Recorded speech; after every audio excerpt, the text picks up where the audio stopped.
Hello नमस्कार जी, कैसे हैं आप सभी। आशा करता हूं कि आप सभी बढ़िया होंगे और स्वस्थ होंगे। तो जी आज का हमारा जो वीडियो का टॉपिक होने वाला है वो होने वाला है मनुष्य में दंत क्षय का क्या कारण होता है। मनुष्य में दंत क्षय का क्या कारण होता है। ये जो टॉपिक है एकदम वीवीआई टॉपिक है 2024 के लिए। 2024 के लिए एकदम वीवीआई टॉपिक है और ये 10th क्लास का वीडियो होने वाला है जो 2 नंबर का है। अगर आप इस वीडियो को पूरा देख लेते हैं तो आपका 2 नंबर कहीं नहीं जाने वाला है। तो अगर आप हमारे चैनल पे नए हैं तो आपसे एक छोटी सी रिक्वेस्ट है कि आप हमारे चैनल को सब्सक्राइब कर लें और वीडियो को एक लाइक करके एक छोटा सा प्यारा सा कमेंट कर दें। चलिए वीडियो को स्टार्ट करते हैं। दंत क्षय, दंत क्षरण या दंत क्षय इनेमल तथा डेंटेन के सने सने मुद्राकरण के कारण होता है। दंत क्षय किसके कारण होता है तो इनेमल तथा डेंटिन के सने सने मुद्राकरण के कारण होता है। अब समझने वाली बात यहाँ है कि इनेमेल और डेंटिन किसे कहते हैं। इनेमेल जो हमारे दांत के ऊपर वाले भाग होते हैं, वाइट से जो कठोर भाग होते हैं, उसे ही हम लोग क्या कहते हैं, उसे ही हम लोग इनेमेल कहते हैं। और डेंटिन किसे कहते हैं तो दांत के अंदर वाले जो भाग होते हैं जो कोमल होते हैं उसे ही डेंटिन कहते हैं। तो इनेमेल किसे कहते हैं, दांत के कठोर वाले यानी कि उजले उजले जो भाग होते हैं उसे ही हम लोग इनेमेल कहते हैं। इसे ही हम लोग क्या कहते हैं तो इसे ही इनेमेल कहते हैं।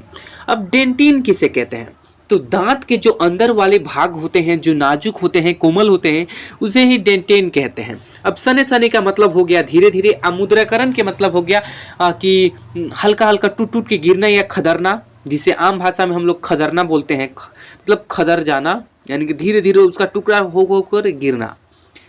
अनेक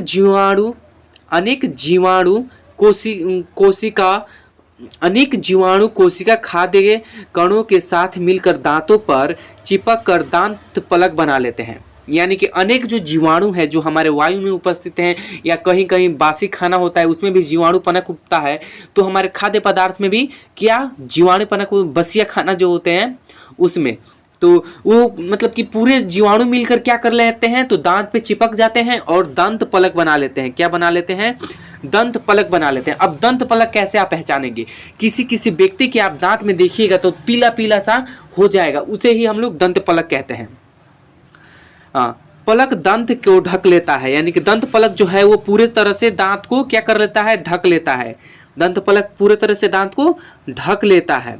इसलिए लार जो है अम्ल को उदासीन करने के लिए दंत स्तर पर नहीं पहुंच पाता है। इसलिए लार जो है अम्ल जो है हम लोग खाते हैं तो हमारे जो दांत में चिपकता है वो पूरे अम्ल है, तो अम्ल को उदासीन यानी कि जो क्षार हमारे जो लार में जो क्षार है वो उदासीन करने के लिए दांत स्तर पर नहीं पहुंच पाता है। इसे ही दंत क्षय, यही जो है दंत क्षय का कारण है। दंत क्षय का कारण आपने समझ लिया। अब इसे हम सबसे सिंपल भाषा में आपको समझा रहे हैं और ये एकदम से सिंपल भाषा में आप पूरी तरह से समझ लीजिएगा। मान लीजिए कि ये बकलोलवा है। ये क्या है, ये एक बकलोलवा है जो हमेशा मीठा चीज खाता रहता है। मीठा चीज खाने के कारण इसके दांत में दंत पलक बन गया है।